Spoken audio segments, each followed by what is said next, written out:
The world is watching with their ears.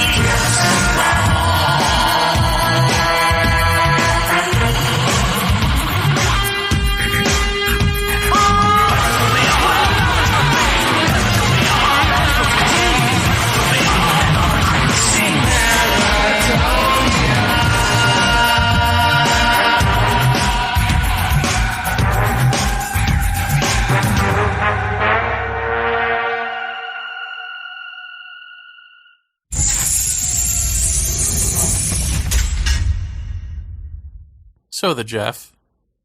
So the Jared. And that's how we end it, right? That's how we normally end it, but in this circle of life, the ending is the beginning. For we do not have an after chat. We've just got a 20 questions show. Oh. Yeah, I don't know that anything in that sentence made sense, but it sure sounded like it did, didn't it? Well, coming from your mouth, yes. Like one doesn't really fall from the other, but it's okay. The one true thing in that sense is that we do have a 20 questions show. Because the last one was so popular, we decided to switch it around. And instead of the Jeff and I asking each other questions, we let you, the listeners, ask questions. Mm-hmm. You, the listeners. Right. All 10 of them. Should we get to that, or do you have anything you want to bring up before we dig in? Well, let's dig in. I'm hungry. All right.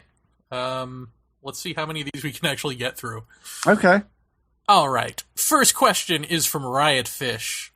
He says, "The only question that springs to my mind is difficult to formulate." Yeah, go figure. "Basically, I'm curious to hear more dialogue to the nature of evil with regards to life, the universe, and the phenomenon. This was touched on a bit in episode 106 when Jeremy asked Jeff if he had any secret worries about the phenomenon, which he didn't talk about. Apparently, he still wonders if it's all quote-unquote demonic, for lack of a better word. So maybe it's a simple question to formulate. What are the host's opinions on the reality of evil? It's one of those annoying questions like, is it art? But I love the smell of that fertile soil when it's broken." So the question is, what's your opinion on the reality of evil? And then I'll give mine, I guess. And go.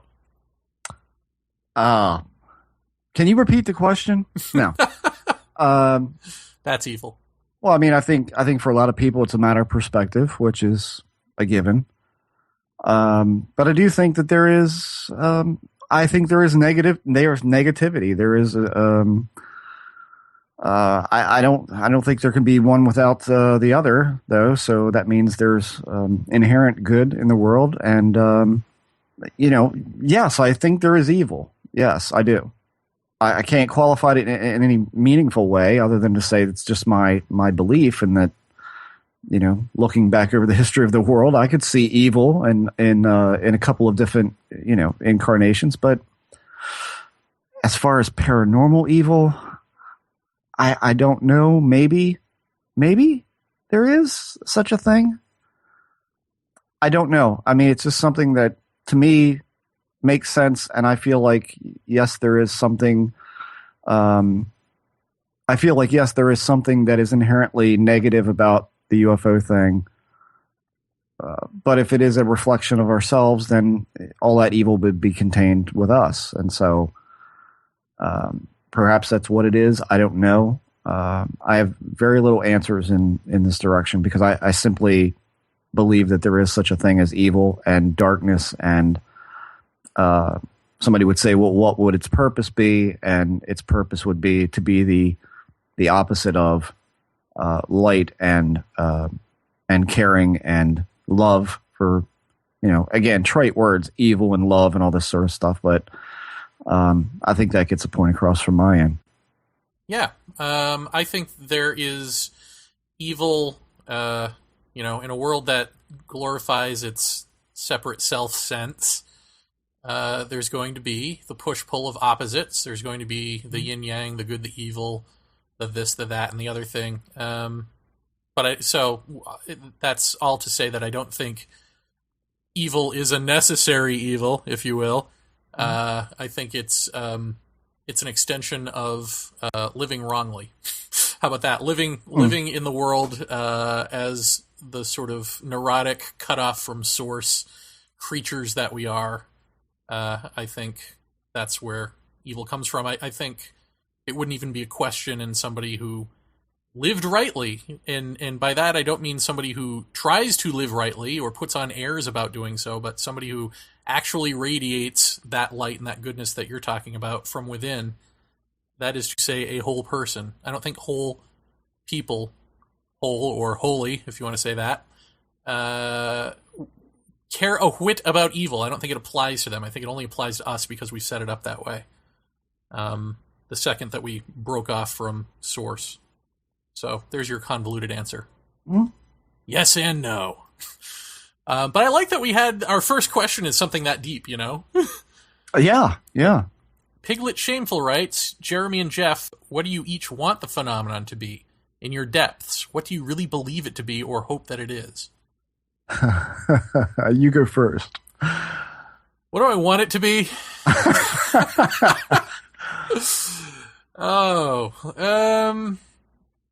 Well, I think those are different questions. I mean, what I want it to be and what I believe it is, or, you know, or hope that it is, those are actually three different things, I think, right? It's really not one thing. I mean, what I would like it to be is I would like it to be good so that I can fall back on my previous answer about evil and know that I was correct. All right. What do I really believe it is?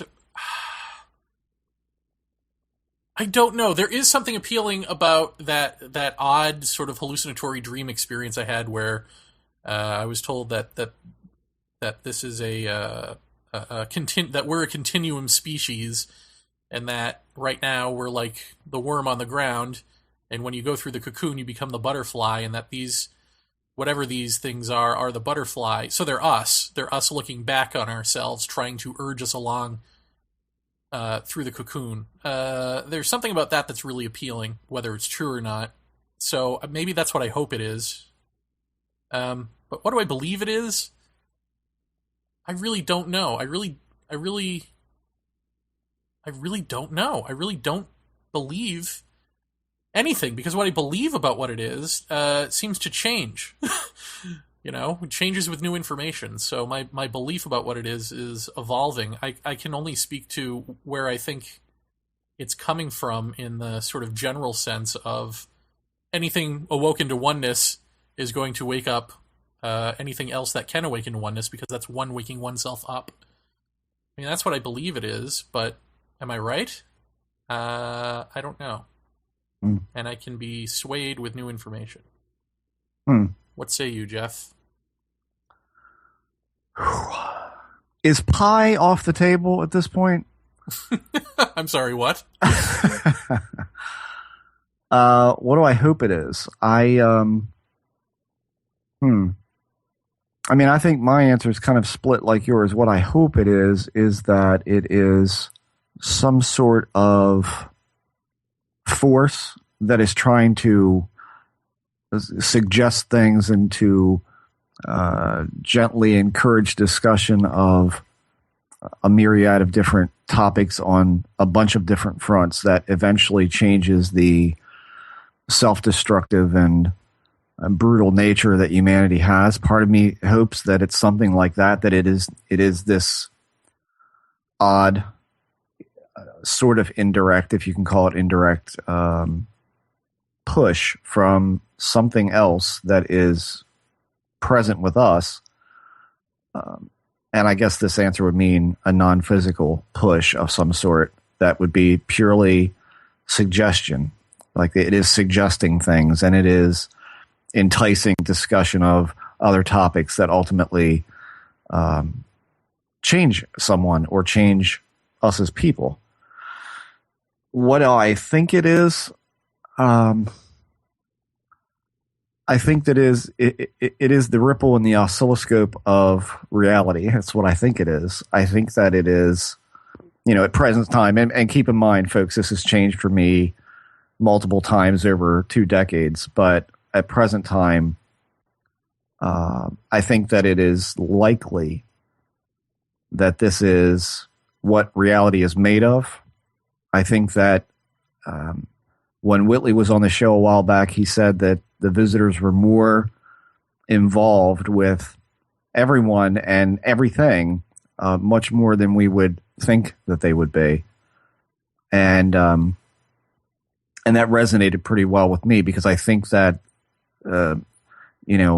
again, visual man to the rescue. I think, again, if you could stick your finger in whatever is in front of you and pull the curtain back, that this phenomena would be behind it. And that's not to say little green men or little gray men or little tan fellows with big black eyes would be behind everything, pulling levers and whatnot. But the phenomena, the other, is concocting what we think reality is.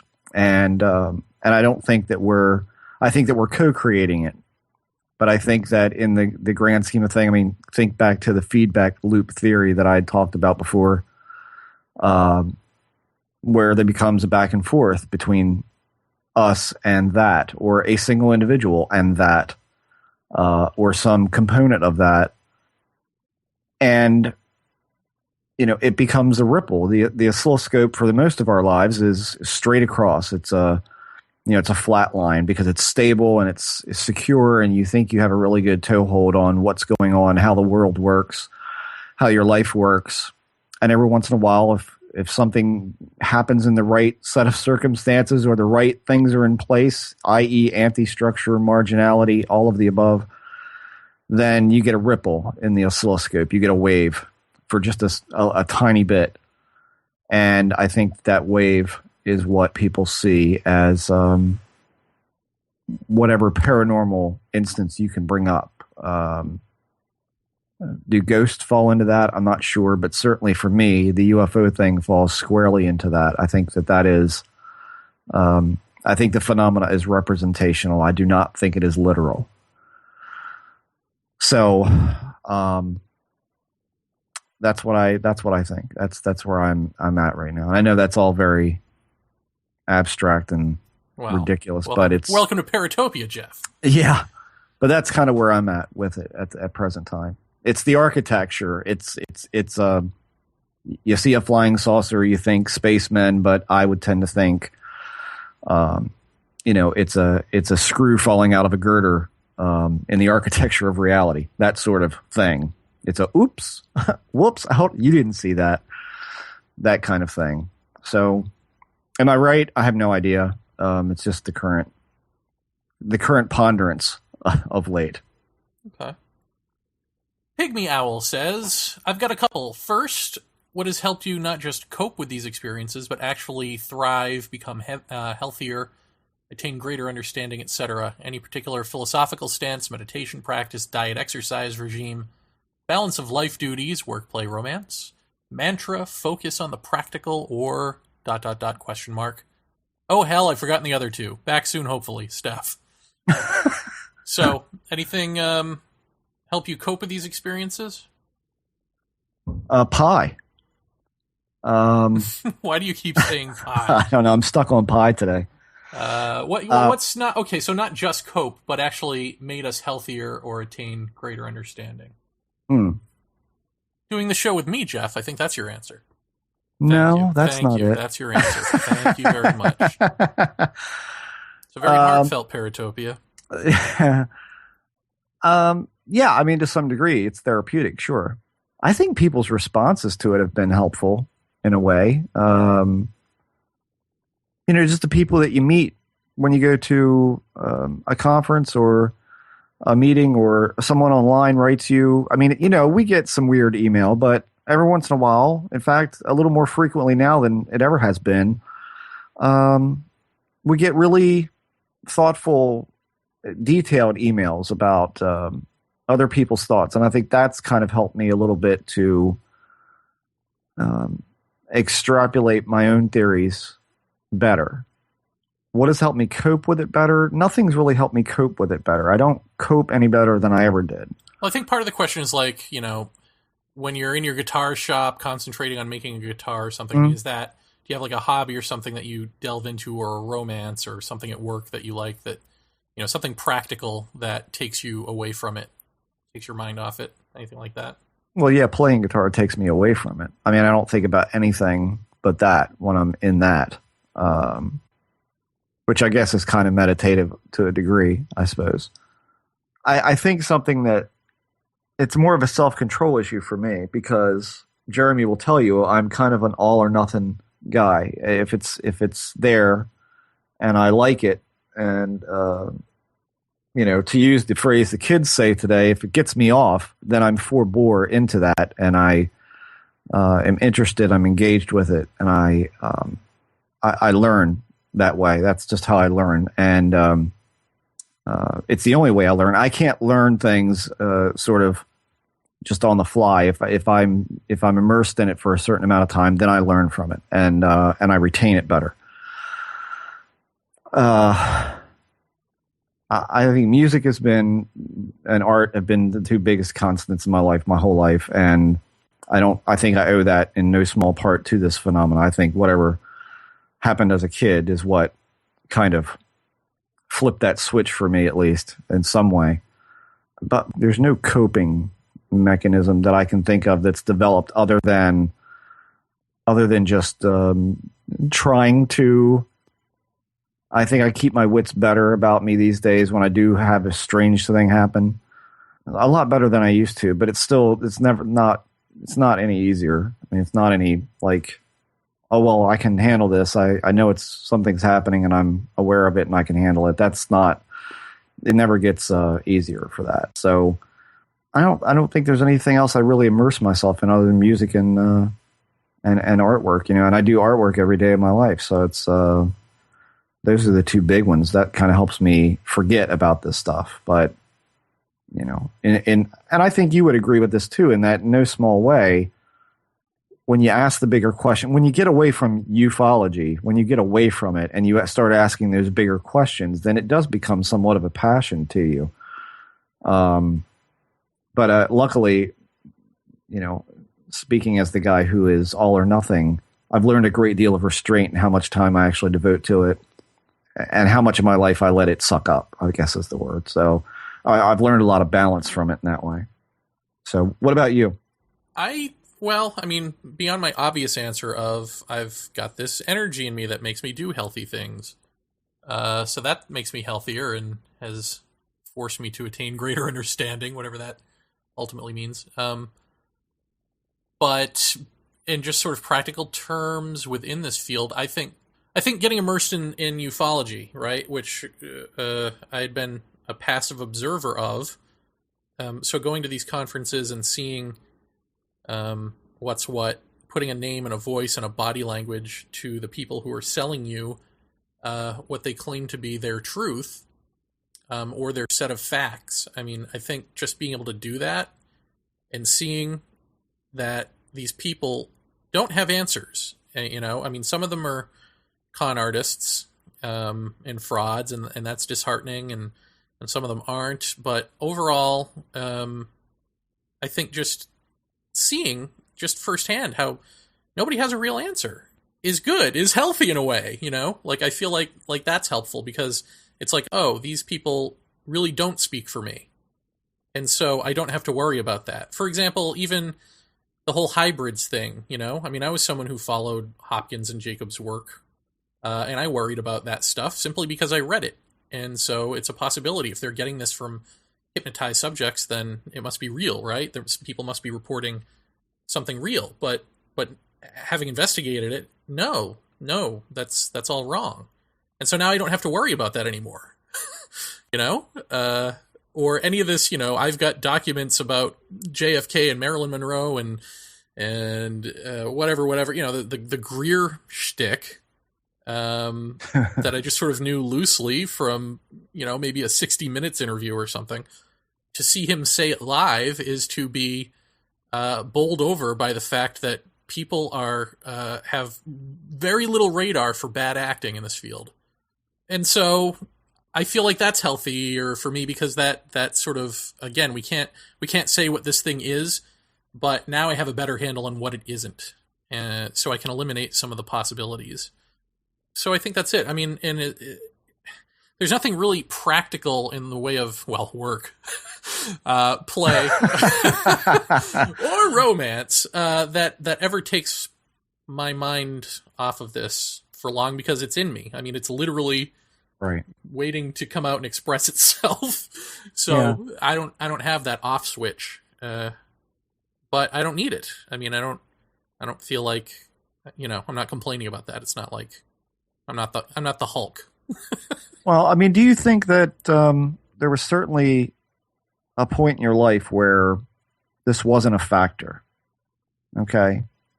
And I remember mine because mine apparently was a little on the late side. I mean, I've had weird stuff all my life, but I certainly never equated it to the other visitors, whatever label you want to slap on it. And I know that when I did, and I did make certain connections, and I began exploring my own experiences deeper and trying to understand them, and then that culminated with more and more and more happening. I know from that point on that my life was never going to be the same as it was before, and I think that can be really debilitating, and I think that a lot of people don't get over that, and so they grab onto the easiest answer to make something make sense, so they can then move on with whatever is coming up next. And I think the fact that I've never done that, I mean, somebody mentioned like diet and exercise and all that, like that doesn't even come into play for me. I eat like shit, and I don't exercise, and unless headbanging is aerobic, then I suppose that's something. But I stay up way too late. I don't get enough sleep. I don't eat right. God knows Lisa, the angel that she is, she tries, but I'm still the same kind of guy that I've always been. Only there's this inclusion now of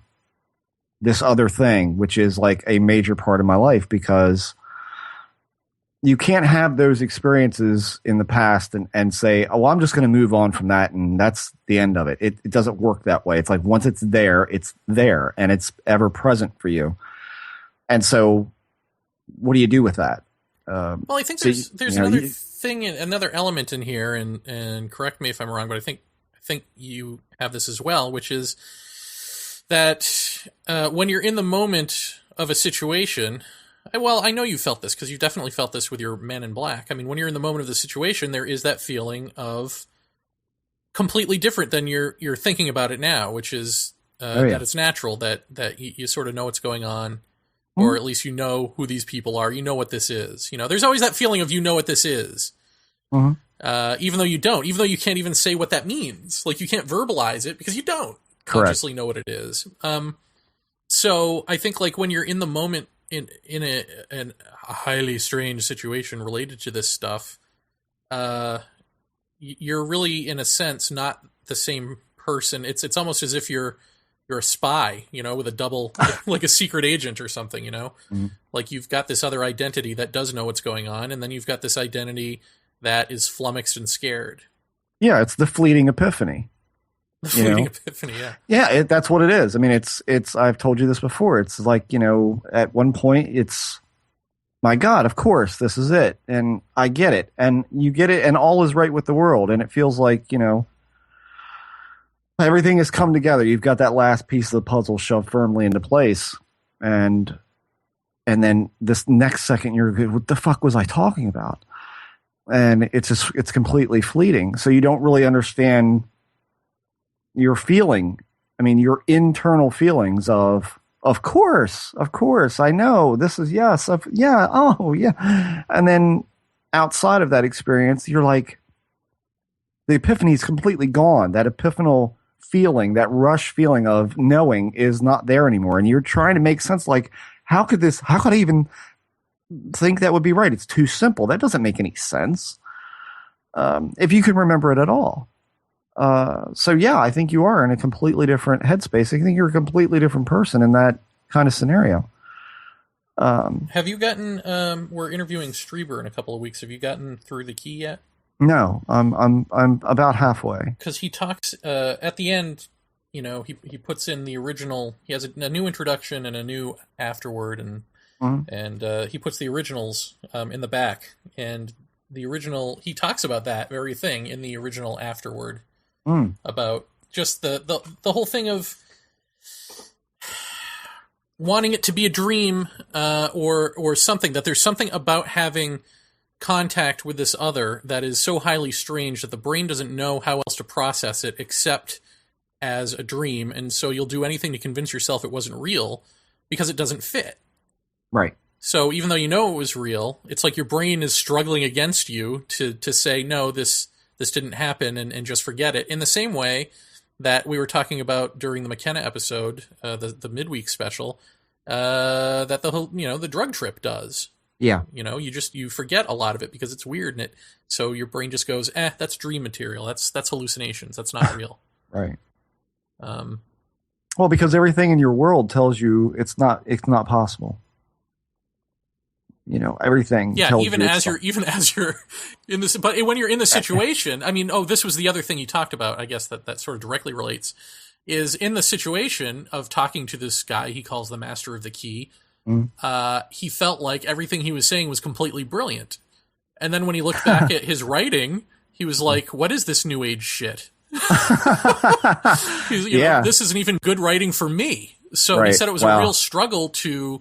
What he thought was going to be a couple of months writing this thing out really took years, because he had to get the points to where they didn't sound like new age nonsense, to where they really were back to the essence of what was communicated, or at least how he felt about the communication. I think is more what he wrote than a direct transcription. So you'll get to that. I mean, I just think it's interesting because it's like so completely what we talk about all the time. Yeah. Well, what's next? Next up is JR. I have a question for both Jeremy and Jeff. This one's for you, Jeff. Uh-oh. On this forum, Jeffrey, that's you, has said that the hooded man felt like it was a part of him to some extent, that it was familiar and also nature-like. My question is, this feeling that it is a part of you and nature-like, does it extend beyond that of the hooded man? When the phenomenon takes place in each of your lives, do you feel that to some larger extent, it feels like it's a part of you? So I guess, is it a part of nature? Is more than just the hooded man a part of nature? Is the first part of the question. Or was it that so in other specific? words, I'm supposed to compare older experiences to this new thing and say, does it feel like it's still that sort of thing? Yeah, did you have the sense with the bug-eyed guys that they were of nature in the same way that you have the sense that this guy is of nature? Let's make it simple. I think with the bugs, it's harder because they're wearing I think that they're wearing a skin that essentially is, there's something for us mentally. I think there's something in us about that facade that they wear that is inherently fearful. And I think that is part of the purpose of it. And that's not to say it's evil or it's bad. It's like an alarm clock. An alarm clock will scare the hell out of you when you're in a deep sleep and you hear the ringing bells, but ultimately it's just ringing bells. It's sort of that. I liken it to that kind of thing. Do I see them as part of nature? I think there was a point some years ago where I had said that there seems to be something naturey about them, but then I thought they feel more like, and this is probably due to the early experiences, the stuff when you're 5, when I was 5 years old, and the black sheets, the blue light, all of that stuff that we've talked about over and over. There's something about them that makes you, again, there's a feeling of childhood in it. There's a feeling, and it's hard to explain what that feels like. It's and this is an internal feeling. It's nothing that I glean from them and saying, yes, they're of nature. I don't feel like a disc in the sky or a sphere, both of which I've seen close, are of nature. It doesn't feel like it's of nature. It just feels like it harkens back to that same feeling of child time. It's really hard to describe that, and I can't, I've said before that, the best way to describe it, I guess, is, when it's Halloween, there's a feeling that surrounds Halloween. When it's Christmas, same thing. And there's a feeling of child, and being a child. And whenever I have seen something in the sky that shouldn't be there or can't be, that is the feeling that most intrudes the hardest. And whether or not that is conditioning from being around it between the ages of 5 and 9 every single night and being horrified of it and dreading it and all of that, is that why that feeling is so permeable in my experiences? I don't know. I would think, yes, it would be a product of conditioning. And then the other part of that is the feeling like it's a part of you. Does that extend to everything or just the Man in Black? Well, certainly with that guy, it's a lot stronger with that. But it becomes one of those things where when you actively look for something like this stuff, and I'm not gonna lie, there was certainly times since Lisa and I have been married where I became a little bit confrontational with it when I had not experienced as much directly. And I would sit on the balcony of the condo and have binoculars, and I would sit in a chair and smoke cigarettes and drink Pepsi and just look and watch and train my eyes to see in the dark better. Like wear sunglasses in the house and then go out and I have this great night vision and binoculars and all matter of nonsense. And then when I would see something, I would become excited as if I looked and there it is. It's like nobody's looking. And then gradually that kind of transformed into a connection with me too. I thought, well, how is that even, what are the odds that I'm going to be in a condominium in a suburban area and this thing's just going to fly over the house just when I happen to be looking? Like, no. You don't get it. It's there because you're looking. And so that spelled out to me and Lee that you're calling them. And so to that degree, when I look back on that, I do feel like, yes, the objects in the air that you see because you're looking, are they part of you? I think they're only part of you in the sense that you're looking for them and you're perceiving them and they're there because of you. So that's just kind of my inner thought or process of how events like that could happen. Let me ask you... I hope that makes some kind of sense. Yeah, but let me ask you to define calling them, because I think people hear that and then they harken back to Greer calling them in. Oh, yeah. What is the difference between Greer calling them in and you calling them in? Oh, boy, I could answer that in a real mean way. Well, I think there's a difference between just going out and looking and not really expecting to see anything, but just rather keeping an eye out. I don't even think you realize what you're doing. Or I mean, at least I didn't. I didn't realize that yes, if you do, and I still firmly believe this. I've told you before privately. I mean, it's entirely possible if there is a sighting at a CSETI outing, that it may have nothing to do with Stephen Greer. It may have something to do with someone else who is in that same position of they've seen things, they know it's there, they feel it, and so they go out and look for it. And when they look for it, it responds. And that's what I think, whatever, this boils down to. There is a connection with us where it depends upon us to manifest something for us to see, whatever that odd thing might be. And calling them in doesn't mean nanu and extending the antennas and calling them in with sounds you've recorded in a crop circle formation or lasers or flashlights. It means just standing there in that field. And for a lot of people, again, I'll say this is a hobby, this is an interest, but that's where it stops. It's a hobby and an interest.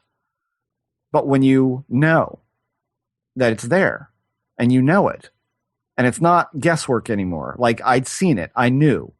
And so now I'm out looking because let's keep an eye on this. I mean, what's going on? And you don't realize what you're doing is you're focusing your own intent on seeing something. And when you do, and it is undeniable, and I saw a lot of deniable things, I saw a lot of questionable things.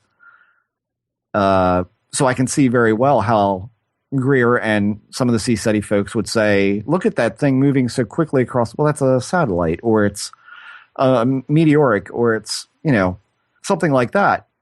But when it's undeniable, and you stand there and you just slack jawed looking at it, and leave. And I had that sort of thing up, at a area not far from the house, where we would go and see things, and then after a while, it became just more and more in your face. And I don't think let's not call it calling him in, but rather you're the A to the B. I think it definitely takes two, us and the other. And part of it is knowing that it's there and then going out and actively seeking it. And when you seek it, I'm sorry to say this, I have no proof of any of this. I have no way to convince anyone. I have nothing at all. But I personally believe, just from my own experience, that should you go look long enough and ask the right questions and wonder and know, then it will come. And that's why I caution so many people who say, I wish I'd see what you see, or I wish I could have an experience like that. It really is true that you don't really get what you're asking for, because once you really know, that's where nothing is ever quite the same again. Not that you live in constant fear, but you will at certain points. But that's what I mean by you're a part of the equation. And so when you're a part of the equation to yourself and what you've come to, then yes, you do feel like I am part A to what I'm seeing as letter B. I am a participant in this and not, so therefore it does become a part of you in a way. But any skeptic or debunker would immediately say, well, you're going out and looking, and of course you're primed to see weird stuff, and of course that's why you are. And that's a good point. But when it's 100 feet over top of your pickup truck and it's standing still and all of that, and then it flares its lights and takes off and slides through the air, unlike a glider, unlike an airplane, it moves like nothing you've ever seen move before. Instead of flying, it just slides like it's sliding on a sheet of glass. You know, this is not bullshit. This is real, and it's as real as it gets. And it's that is a terrifying prospect at the time, to think that these things surround us and are probably always there. So, I don't, I certainly don't put any stock in Stephen Greer or SETI, but by the same token, I don't doubt that there's possibly been times where someone has seen something by virtue of, I know it's there, I'm seeking it out, I want to know, I want to see, and it shows itself. That would not surprise me. Right. Yeah, I just think Greer is a studied man for part of his act, and some of that study is meditation, some of that stuff is ufology. So he knows the language, it just doesn't apply to him. Well, at the same time, can't you say that part of that is the marginality effect in play there? I mean, it really is. I don't know. I mean, not as far as Greer, but I'm talking as far as the person who goes out to seek something and finds it, but yet has no proof of it. I mean, that's certainly about as marginal as one can get. It's the marginality effect, but I don't know that means that there is this engine of marginality that's doing it on purpose. You know what I mean? No, certainly not. No. But I'll just say, in answer to, do I feel like, to some larger extent, this whole thing is a part of you? Yeah. I think that's the easy answer. Is that, yeah, just as we said, it's sort of like beyond the fear, there's the knowing in the moment, and then out of the moment is the guesswork. Right. But even in the moment, it doesn't make literal sense that you know, because you don't know anything. You just have this feeling of knowing. Right. But it seems more real than normal reality. I don't know. I don't know how to put that. I guess I've always felt part of it, or it a part of me, or however that works. Like even, back in high school, even through the fear, even through all of that, there's always this little nagging sense of what this is. Well, I mean, even back in high school, I mean, that was what I was thinking, right? When Thing walks into my bedroom, and I say, "Ma, what are you doing? Go back to sleep." And my immediate next thought is, "This isn't your mother. You know what this is. Right. You know, deal with it. Deal with it." And that's been the message for the rest of my life. Deal with it. Right. You know what this is. Yeah. Yeah. So JR goes on to say, okay, another question. Jeremy, in the last episode where you prefaced the 20 questions to talk with Jeff about the latest experience he had, could you relate to the flashes of imagery that he experienced, seeing the pinecone trees and the halls? Have you, Jeremy, had experiences with flashing imagery in rapid fashion and in great detail? I find this curious because it happens to me every once in a while, as if my brain mind has been activated. If so, what do you think this flashing of imagery is? Do you think it is some psychic ability that is taking place? Is this the upload-download of information that people are alluding to, i.e. Sammy Hagar? I would say that I could see how it would be the thing that someone like Sammy Hagar is alluding to, but I don't know because I haven't talked to him. But I would say that for me, I've had the upload or download or whatever experience, and it is different than this flashing imagery, and yes, therefore, I've had the flashing imagery experience a number of times, and sometimes it's just, I think it's just, is it hypnopompic or hypnagogic imagery, you know? Yeah. On your way in and out of sleep, it just becomes this sort of flickering, like almost an old film flashing of scenes. But one time, and I wrote about this, and I reposted it relatively recently, I had the image of dinosaurs coming back. And this was after I'd gone to the Bronx Zoo. So I spent a day in the sun at the Bronx Zoo. And when I came home and just sat down on the couch to rest for a second and shut my eyes, I wasn't asleep. I wasn't tired. I was just shutting my eyes and resting for a second.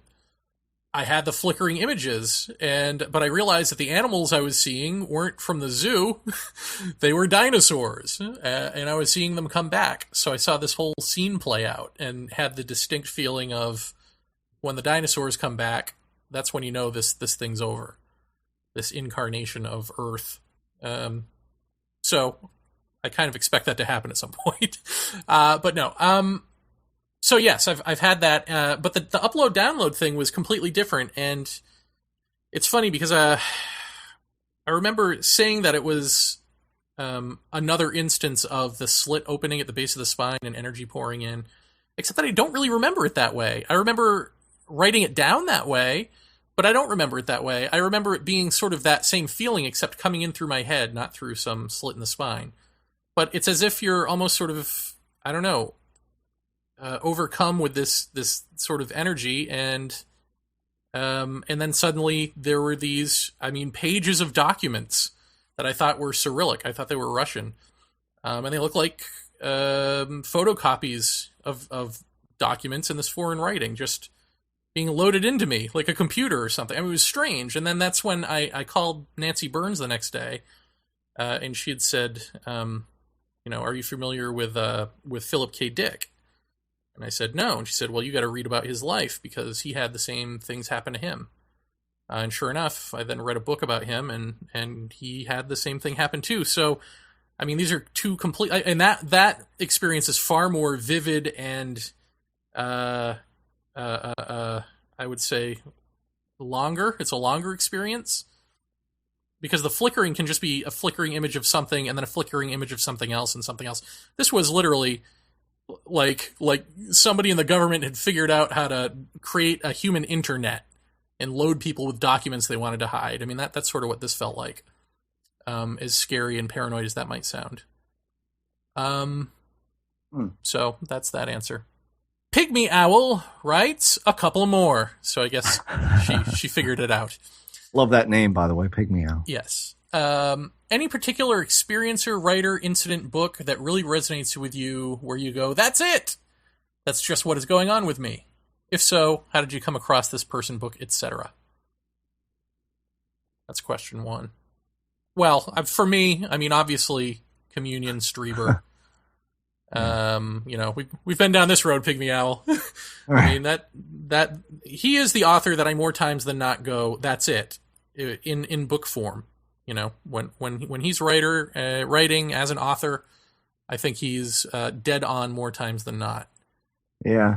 And the movie, and Communion the movie. Philippe Mora got it Yeah. too, and Philippe's not an experiencer, but he certainly got it. Yeah, I would say that movie was certainly captured the weirdness better than anything I've seen. Book wise, True Hallucinations by Terrence McKenna. If you haven't read it, read it. It has nothing to do with ufology past a sighting that's detailed in it, but I still think it's one of the more important books on this subject as it applies to this subject that has been written probably in years. I would say parts of Jung's saucer book resonate pretty well, and Communion as well. I mean, I think that was what devastated me when I saw the book. That was what got me, was just how close. It's not perfect. Again, it's not exact, but there's something about that face on that book. And I would say that the book had a definite effect, but his experiences certainly weren't wholly like mine, but had the same aftertaste, I guess. They had that same sort of high weirdness that wasn't ashamed to be described in detail.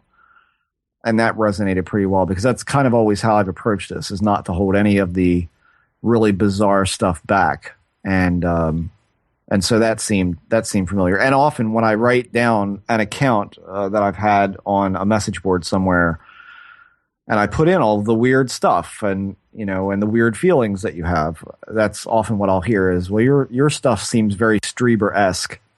And I'm like, no, it's probably much like everyone else's. It's just nobody wants to talk about how absolutely bizarre it is because they're afraid of sounding foolish. And I'm already a fool, so what's it matter?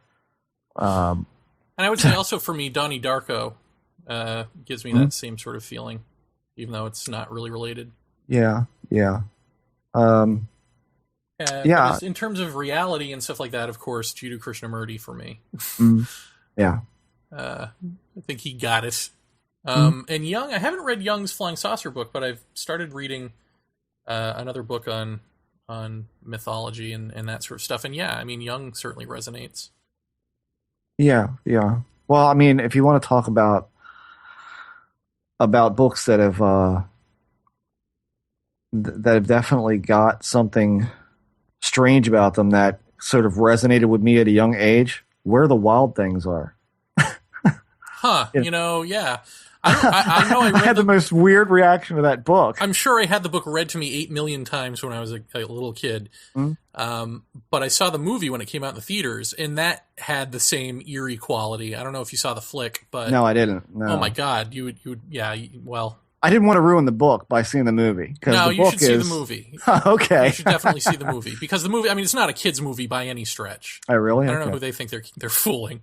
Huh. I mean, it is a book of odd psychological archetypes, Yeah. I would say Where the Wild Things Are really, really struck a chord at the time, although with no direct, realization of why this whole thing, why of it didn't really hit me until years later, where I thought, I read that book, I got it out, and I read it in elementary school or something. I'm sure I had it when I was very young, but I remember checking it out of the library and reading it over and over and over, going, there's something that feels familiar about, going to your room and going to bed and or getting punished and sent to your room and go to bed and something happening, something strange, and then coming out of it to find that no time has passed, or I guess that's probably where the connection lies with that. So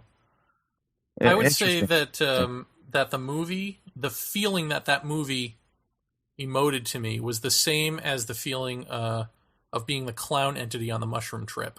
Huh. Because you say clown and it sounds like funny, whatever, but it wasn't that. It was almost dirty, animalistic, claustrophobic in a mental space sort of way. I don't know. It's hard to describe, but that got pretty close, that movie. A madman. A madman, yeah. Yeah, well, I mean, I described the whole mushroom thing as like an induced psychosis. So, yeah, it wouldn't be far off to say a madman. Yeah. Pygmy Owl goes on. Do you feel that your experiences are consistently with/precipitated by a single entity or group of entities? Or do you feel like you're having experiences with different entities or energies, all the time different ones? Or do the same ones pop up every now and then?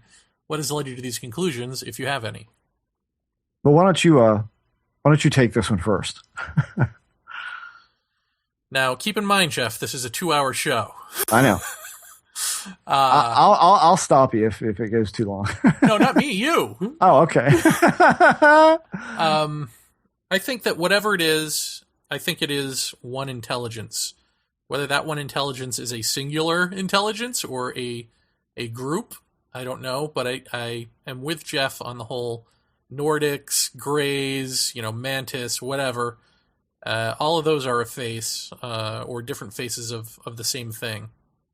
And I would be just as at home in the notion that same thing is one society of entities from elsewhere as it is some unknown aspect of us that is trying to evolve us through the illusion of separate beings. Either of those are fine with me, or any permutation of that. But no, I don't believe in some concrete entities from another planet, from several planets. A galactic federation. I don't buy the galactic federation thing. Thank God. We wouldn't be doing a show together if you did. Yeah.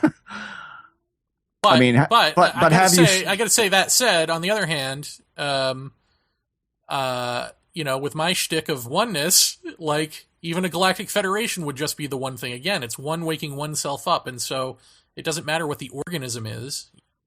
I mean, if the state of consciousness, there's an ultimate state of consciousness that any being in a meat suit achieves, and then so you come to know each other as oneself, then ultimately, what does that mean? What does that mean at that point? You could have beings from various different planets, but they wouldn't be a galactic federation in the way of Star Trek. They would be like a singular consciousness moving through these organisms that just happen to be born in different places, But anyway, go ahead.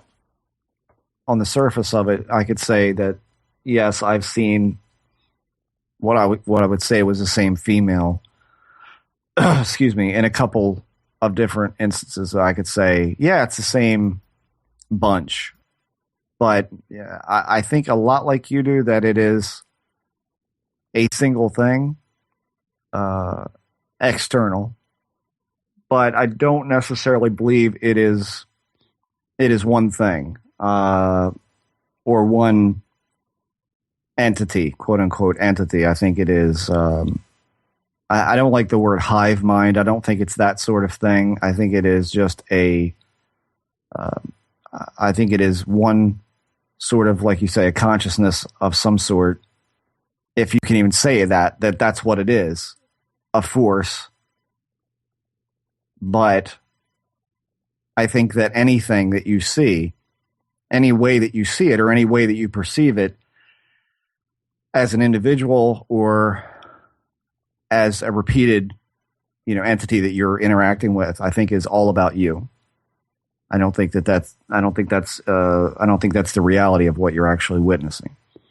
I think this is all based upon human experience, and so therefore it's immediately suspect for me because of how easily we're twisted up, how easily our perception is twisted up like a pretzel by whatever this is, and by ourselves, probably to no small part. So I don't necessarily think that it's a repeat visitor, although I don't discount that as a possibility, but I look at it as more of a singular consciousness that is at work, whether it's controlling other things, other fingers, or not, I don't know. And lastly, Pygmy Owl says, when did you decide to go public with your experiences? How easy or hard was this decision? What factors did you take into consideration? Did you go public for yourself or for other experiencers / others wanting to find out about this subject? Thank you, Steph. I decided to go public when I wrote my book, because I was just writing a bunch of New York stories. I was just going to write sort of a normal biographical comedy.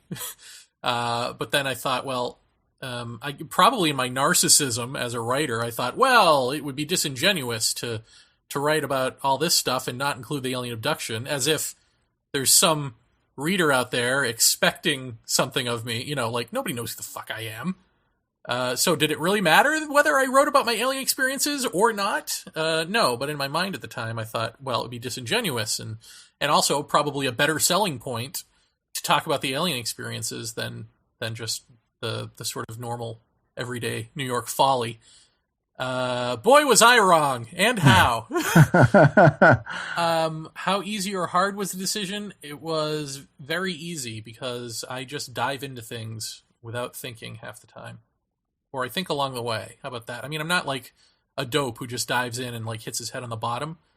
Like somehow it seems to work out okay. But I tend to just dive into things, you know, kind of, well, I mean, in the same way that like when we decided to do the magazine, there wasn't a whole lot of forethought. It was something that we'd thought about. Then we put in the back of our minds and then one day decided, let's do it. Or even doing the show where it was just, you know, we had a conversation and you were like, let's do a show. And I was like, okay, you know, there's no real forethought to that type of decision. It's just impulsive with a side of planning. Yeah. And what factors did I take into consideration?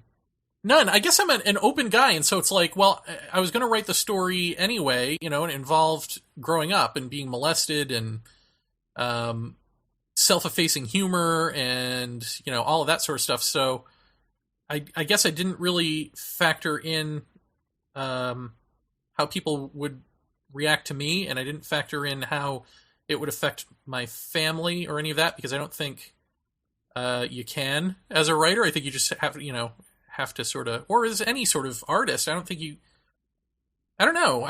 What do you think about that? I mean, you can't really sort of, I guess you can take other people's feelings into consideration to some extent, but you've got to speak your truth, you know?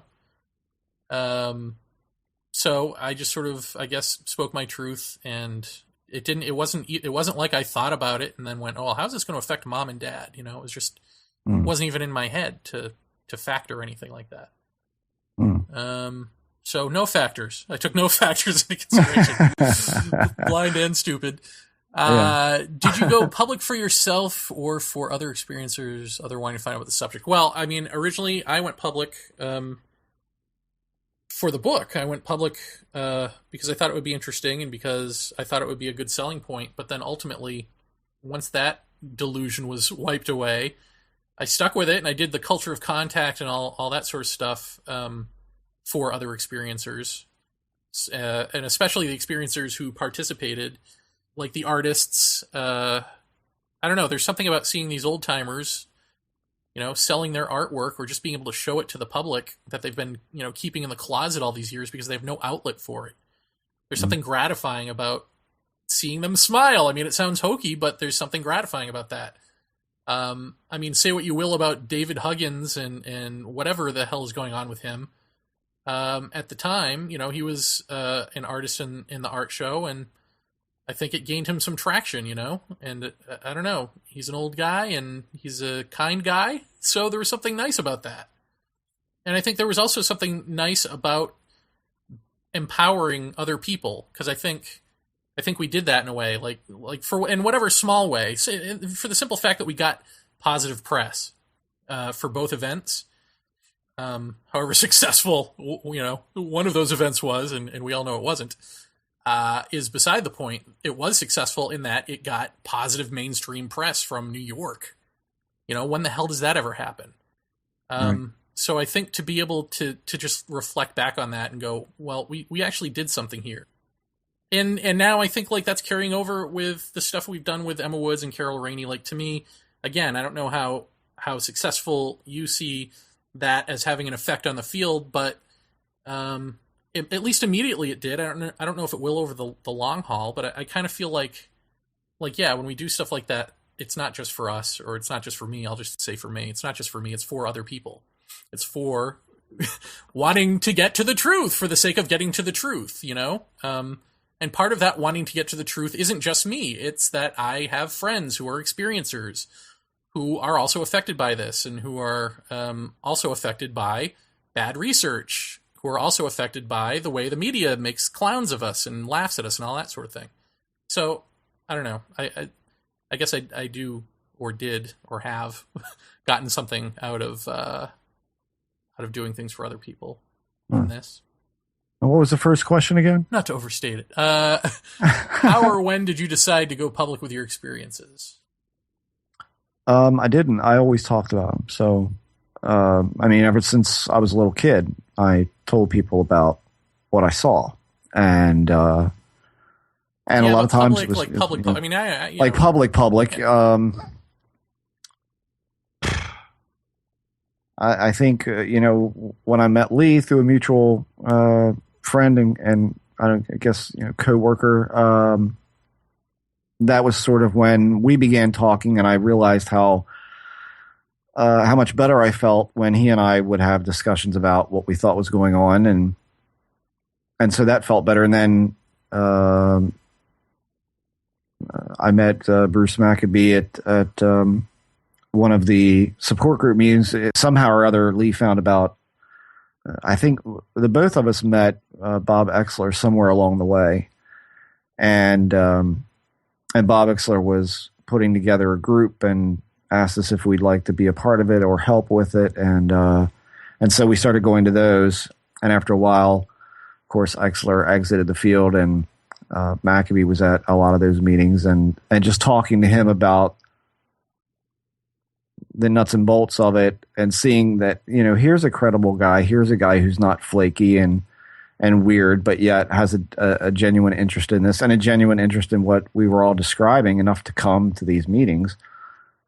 And then the other people in those meetings, I saw people who were very distraught, and yet were still curious about what in the world could be going on. And I don't know, I guess when you know that it's there and you know it like you know it, then it doesn't become a question of, well, should I talk about this? It then becomes like, okay, this is like incredibly important. And I still believe that it's incredibly important for people to study and to get a handle on it, whatever it is. And I don't care if that comes down to a psychological reason or not, whatever it comes down to, it's important. And so I got invited to one lecture, and I guess the first one didn't start out being it started out being about photographic data, and then someone in the audience said, much like you and I think about certain people in this field who don't say that they're experiencers. It said, this woman, I think it was, said, you've got a real drive for answers, and there's got to be something behind that besides just general inquiry. What is your deal, and why are you so hell bent on hoaxers and finding out how they did it and then exposing that so publicly? And yeah, I looked at my wife sitting in the audience, and she just kind of like nodded and smiled at me, and that was it. I just said, well, because from the time I was 5 years old, and so on and so forth, and I laid it all out, and I didn't hold anything back, and like I said, I still don't. So I didn't ever think that it would get out to such a degree as it is, that now I'm doing a global talk show on the internet about it. And still to this day, it hasn't really affected my life in any profound way. I mean, it's not like I go to a band audition and they go, "Oh, you're the guy on Paratopia." It's, I think the whole notion of being exposed in the media, like, I mean, if you'd have done 2020 or Nova or any number of these shows, Sightings or anything, I mean, I think maybe there would have been some fallout publicly for that. But when it comes to a podcast or doing lectures on a UFO conference or anything like that, I think it's a vastly overstated as to the ridicule that you'll receive off of something like that. So, I personally haven't had a great deal of that, although from friends who know me, I'll occasionally get a ribbing about it, but that's really about it. So there wasn't much forethought into, is this going to affect my work or my family or anything like that? Because it hasn't. I'm an artist. We're expected to be a little off. So, and what was there a last part to that she wanted to know? How easy or hard was the decision? What factors did you take into consideration? Did you go public for yourself or for others, other experiencers, or others wanting to find out about the subject? I guess I made the leap because I felt that it was important enough to do it. And again, there was not a lot of forethought in it. So I did it more for the phenomena than anything else. I've said before, I'm in this for pretty selfish reasons, which because something happened to me, and I guess continues to some degree, and I want to know more about it. And so the more you talk about it, the more people gather around to exchange their experiences. And I thought, if I can meet that one person who saw the spinning white square, who saw the alien in the upside down walk hat, if I could find one person, then I'd say, okay, you saw that, right? And and I have in over the years, I've met people who have had incredibly similar experiences that they couldn't possibly know about. What's funny is I talked about this fairly openly my whole life too, or at least openly with a core group of friends. But I remember part of my thinking in writing the book, and the way the book is even set up, was to make me sound sane, so that you don't even get any quote unquote alien stuff until the end of the book. You got to slog through who I am first and how I have a normal life and I'm not crazy and all this. For the simple fact that I thought naively that somebody needed to take on the system, needed to take on the media, and needed to present sort of a normal image of a normal person who just happens to be going through this. And I thought I could somehow be that guy, be the Gen X guy who's like, look, I'm just like you. I get all the jokes too, but this is happening. At the same time, this is happening. And then little did I know that they were right. Right. For the wrong reasons. I mean, they didn't really care whether they were right or not, these debunker types, but I mean, a lot of this stuff just is crap.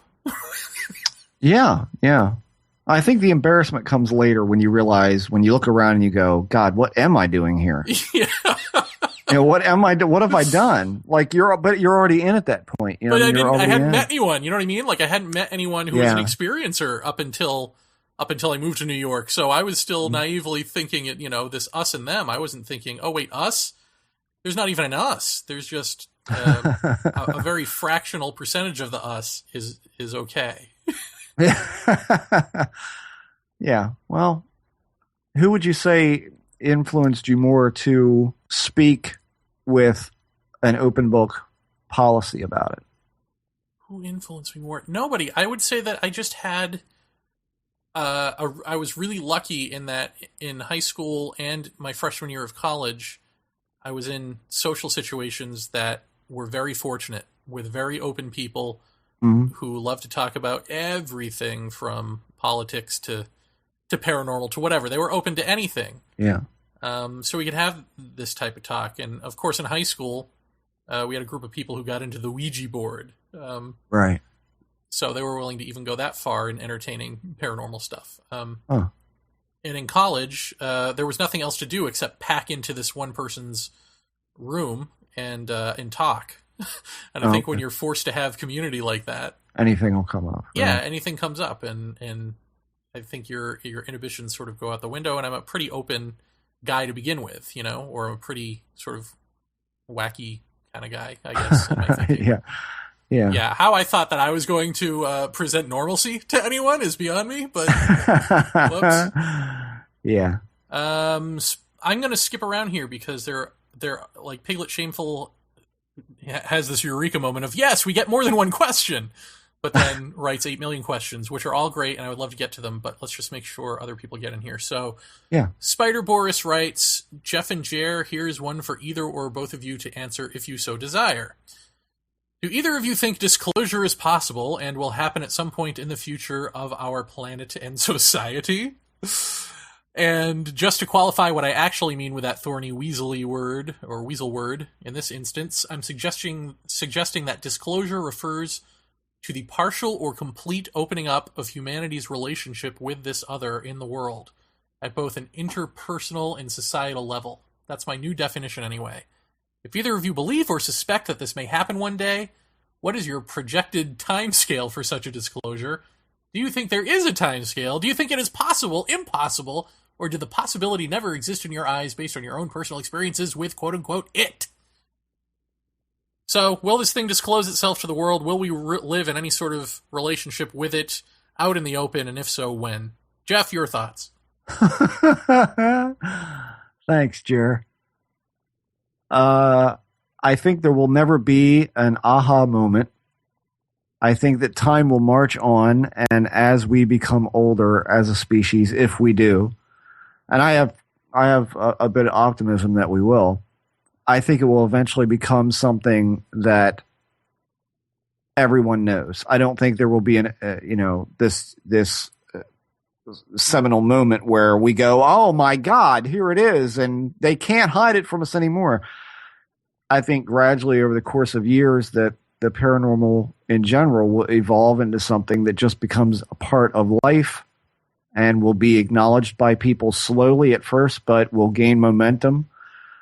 So let's just say within the next 100 years, I think it will become something everyone knows about. I don't know that I'm going to put a line onto it, but I'll. That's my guess. I mean, I have no idea. Well, here's the thing. I mean, let me ask you this question. Sure. See where we are on this page. When you say everyone will know about it in the next 100 years, how many is everyone? Is the world still populated by billions at that point? I don't know. Because I think something catastrophic is happening. I mean, I think we're on the verge of a new ice age. And I think that at the end of that, or the beginning of that, may be when this thing becomes apparent. And I think it's something you're born into. How about that? I don't know. Whatever that means, I'll just put that out there. In other words, kind of what you're saying, I guess, in that it's not like an aha moment. It's just something that suddenly is there. And it's something that whoever is here that is still human knows about. That's my guess. Now, I have absolutely nothing to base that on except for the experience of being shown like an Atari 3D graphic of ice descending on North America. So based solely on that hallucination, I'm going to base this theory. Okay. There you go. Yeah. I mean, I don't know about. I've often had the feeling that, and Lee and I have talked about this not awfully long ago, that both of us have always felt that something monumental would happen in our lifetime. What that something will be, I don't know. Neither of us really know. And you have that, and you kind of hold that to a certain degree at arm's length and say, okay, well, next time I get into conversation with someone old, I'm going to ask them if they felt that way too.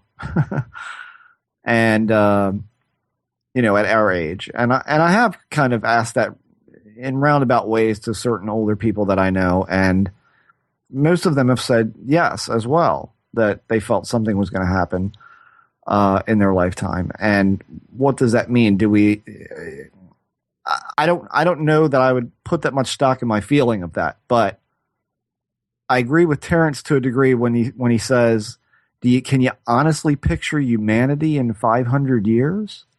And no, I can't. I think what's going to be weird, and Jeremy, you tell me if you don't see this or you don't get this uneasiness about this. Like, I've got a real problem with robots. Like, I've got a real problem with the speed at which technology is replicating right now. And all of this notion of being uploaded into a computer or experiments with biomechanical computing and this sort of thing. I mean, this makes me very uncomfortable. Yeah, I think that in a far-flung future, there's no doubt. I think most people have already thought about, implanted chips and or household tools like your thumb is a fork or some such shit. I mean, whatever it might be. Your iPod is actually in the side of your head and you can listen to music through the eardrum directly. There's no outside noise at all. You're not bothering anyone else. And I think that there's going to be an introverting of like a night out with friends will be a thing of the past, that sort of thing. Like, we won't associate. We'll become this ultra connected yet ultra distant society.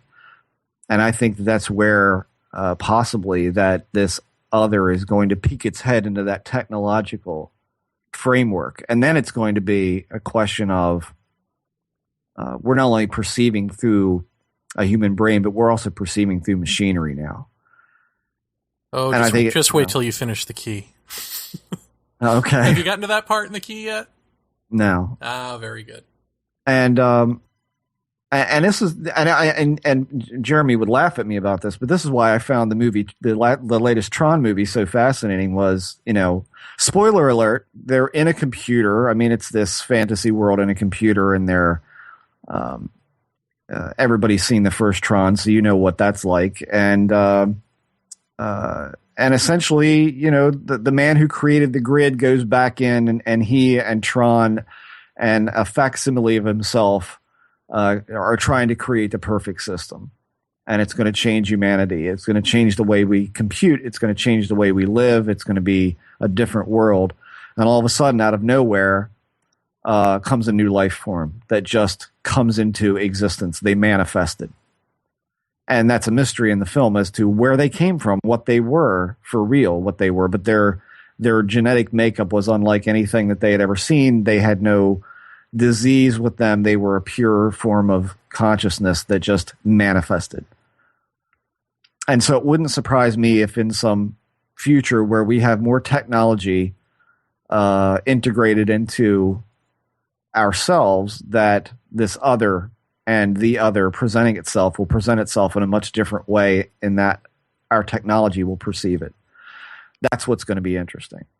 And perhaps it won't happen that way, but either way, I think it's going to keep going. This thing is not going to go away, and I don't think it's going to de-evolve into an absolute myth. I think it's just eventually, over a course of generations, it's going to become something people just know. Will it have a devastating impact as we see it now in the future? I don't know. It could already be doing that by virtue of what it's doing through contact with us all.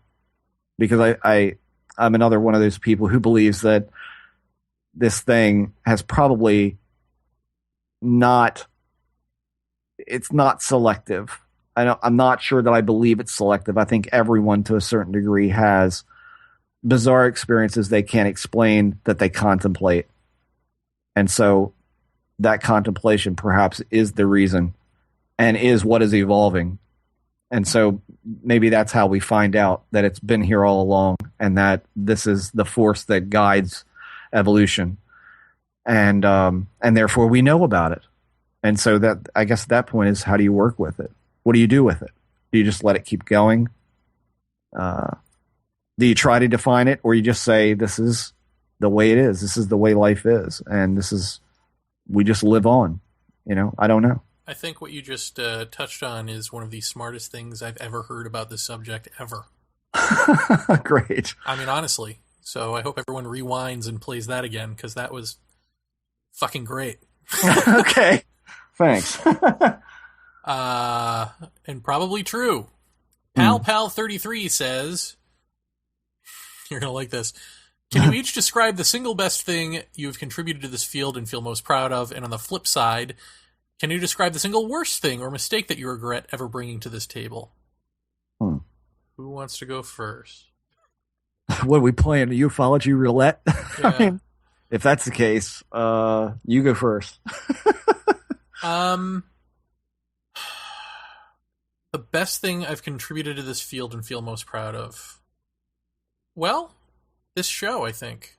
I don't know about proud, I don't know if pride is a sin, right? Well, deadly sin, but I would say that it is, I would say that a valued contribution. I would say that, yeah, I don't know that I feel proud of anything I've done. Are you proud of yourself? Overall, I think the best thing that I've contributed to humanity is my book Urgency, which sounds fucking awful, but I think it is. But as far as just... But if nobody reads it, it doesn't matter, right? And so more people have listened to this show, and I think this show has affected more listeners and at least one paranormal field, ufology, to an extent, that a tiny podcast with no advertising has no right to. So I think that is probably the single best achievement that I've achieved, that I've made here with the Jeff. And can you describe the single worst thing or mistake that you ever regret bringing to the table? I'm going to ponder that, and Jeff, you take the first question. Because honestly, it's hard to say, well, if not for this, then this wouldn't have happened. There's always that interplay of, if this horrible thing didn't happen, then this great thing never would have happened, Yeah. So let me think about that. What was just purely a mistake and something I regret? And go ahead. Well, what am I most proud of, or what do I feel? I mean, to me, I don't know if it's about being proud of it. I think it's what feels most satisfying about it is Colin Andrews, Dennis McKenna, Jacques Vallée. I think those three. I am the most satisfied that they brought something that made people think. I think that the only way that you can feel happiness in this is to feel like you pushed a really big boulder just a fraction of an inch, as everybody else is pushing too. You're pushing, and the added weight actually moved someone to think differently or ponder it a different way. I think that's great to feel that. I think that, or at least I like to hope to think that I saved a lot of people, a lot of mislead in the field over photographic stuff. I enjoyed doing that while I felt that it was important. I don't really do so much of that now. I miss doing it in a way. I miss looking at visual data in a way, but I think that, if you had to look at the bigger contribution, I guess that's probably something that had a lot of eyes on it at the time, like O'Hare, like Gulf Breeze, like the Dome of the Rock. I just stayed the hell away from and told people what I thought right off the bat. But I think those things are important to a degree, but I don't know that you could say there's a proud crowning achievement. I think just the connections that we've made through the show. I think the show, I'm happy with what has gone on. I feel like we've done something, and I think progress is what makes you feel happy in this. Progress that you feel that a fundamental truth has come out of it, or at least some direction for some people of progress or pushing the boundary a little bit. That's the best you can hope to do. Well, would you agree with me? We were talking about this the other night. Somebody on the message board at some point in the recent past wrote that we made it real for them, or we made it real for them again, or something like that. And I feel like that to me is it. You know what I mean? That is good. Yeah, that is that's a big deal, and we've both gotten a lot of letters like that over, I'm sure, the course of years. I mean, I got them way back on AOL of people saying, now I'm not afraid to talk to my family about this, or it's completely changed the way I think about it, and all of that. I mean, I even to the point where, but somehow my name was in a book for people to call about alien experiences, and I would get these calls from people, and this is after I had come to my sort of end of Act 2, I suppose, and had realized certain things about my own experiences that I thought maybe I could pass on to people, and I did, and I was open about it, and I told them about it, no matter how much they may resist me on it, in saying that this has to do with you too, and if you're constantly focusing on it, you're constantly afraid of it, and focusing on the fear, and focusing on, am I going to see them or am I not tonight, and that sort of thing, and dwelling on it, and therefore making yourself pretty miserable.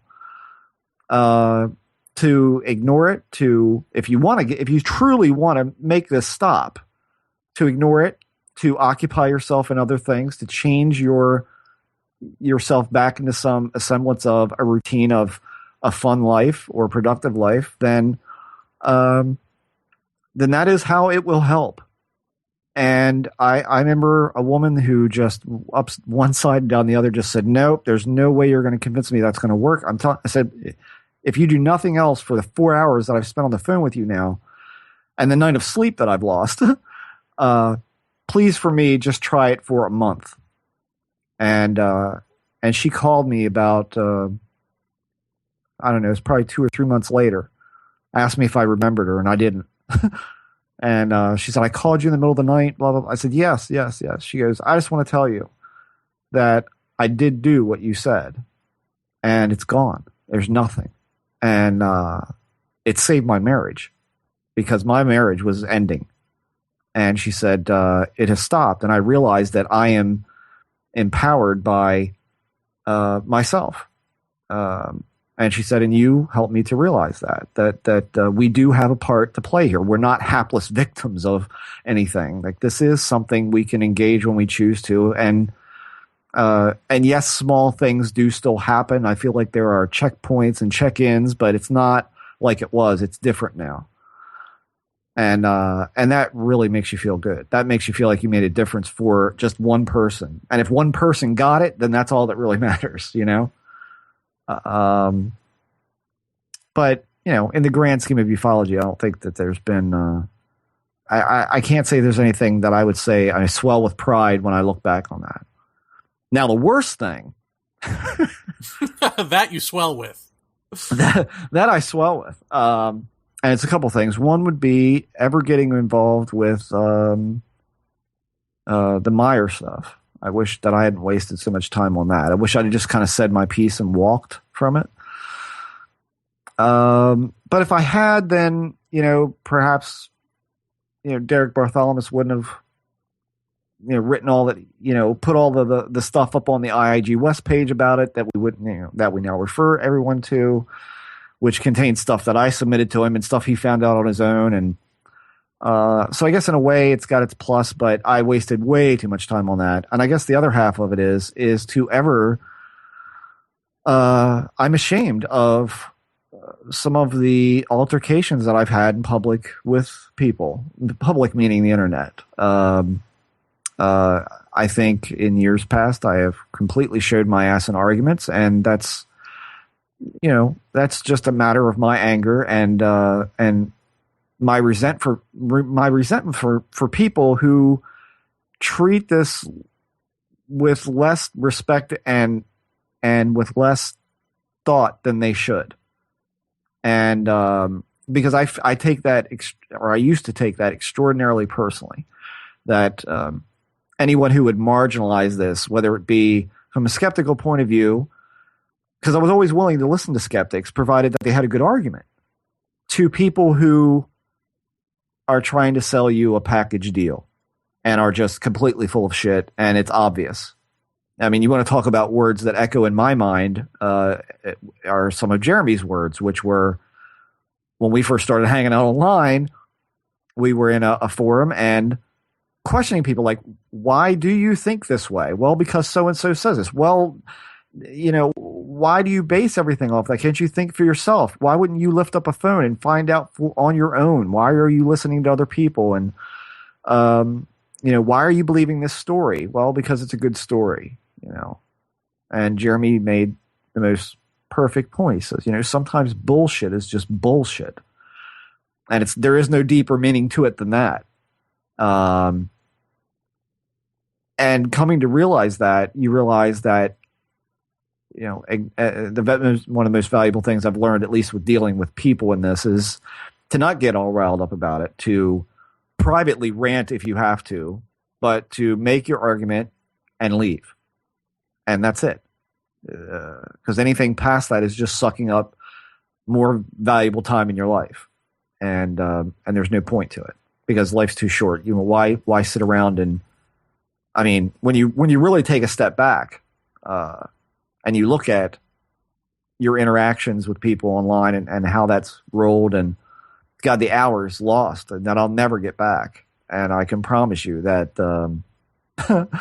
you know, I hold myself back a lot, but I will not lose another minute of my life to useless interactions with people who are far beyond any semblance of integrity, honesty, or good sense.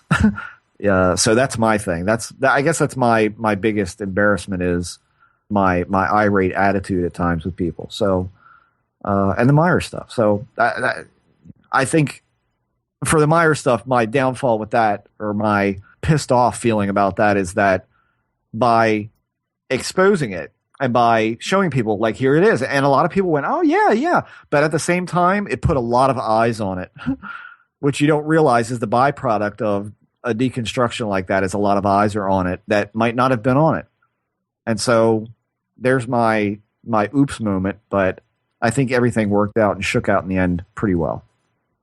Yeah, I guess similarly, I mean, when I think about the single worst mistake or thing or whatever, is, paying too much attention to morons and to negativity and to all of that from inconsequential people. I mean, for me personally, what a waste of time and energy and ulcer fighting enzymes. Yes, that is. Yeah. But isn't it amazing how important it all seems at the moment? Like, in the moment, yeah. It all seems so important, but it isn't. It really isn't. And we've talked about this from everyone, every aggravating son of a bitch from here to South America. And it's really not. I mean, when you really step back, you realize what a waste of time it is. Yeah. I think for the field, the only thing that I can think of that I've done that I regret that's not just dealing with idiots online is maybe not speaking up enough. Mm-hmm. At these conferences, maybe not grilling Greer enough, or when I was on that other show and I had the chance to interview him, and I just sort of, I did of the three hosts, I was the one asking, I think, the most pressing questions over and over again, but I don't think I even did that enough because, and I can say, well, it wasn't my show and I didn't feel comfortable, blah, blah, blah. But that was my chance to get this guy. And maybe he's ungettable because he's just going to talk his way out. But I really wish I was braver than I am, because I know that you always say it's brave that I stood up at Bassett's thing. Oh, yeah. I think that takes an incredible amount of balls to stand up in front of those people and say things that aren't going to be taken well. Yeah, I just wish I were even braver. I wish I were brave enough to not then sit back down. Yeah. To not put up with it. Well, to not sit back down is to be escorted out. Well, so that's fine. There's a little bit of wise discretion in there for that. Maybe there is. Well, then I don't know. Then I have no mistakes, Jeff. I have no mistakes. You bastard. Okay, moving along. Yeah. Brad asks, Jeff and Jeremy, I have a two-part question. Number one, Graham Hancock's book Supernatural puts a great deal of stock into the work of Hopkins and Jacobs. Nevertheless, it's a great read, in my opinion. I believe that this book was written long before the pair and regression hypnosis were exposed as, let's just say, less than credible. Does this thing change your views on all of Hancock's work, and will you have him on the show again? And if you do you plan to take him to task about the many references to Jacobs and Hopkins' work, or at least ask for his take in the matter? I'll field this one, Jeff, because I've read Supernatural. And actually, I don't remember there being a lot of stock in Hopkins and Jacobs' work in that book. That's not the thing that jumps out at me in that book. But let's say that I'm just misremembering because it was a while ago and that you're correct. Does it change my view of Hancock's work? No, because most of Hancock's work is about ancient Egypt. And this book happens to be about ayahuasca and about ancient people and ayahuasca. And so if he's drawing, I mean, really, what is he drawing on in Hopkins and Jacobs' work? The thing that he's drawing on is this archetype of the little gray alien, right?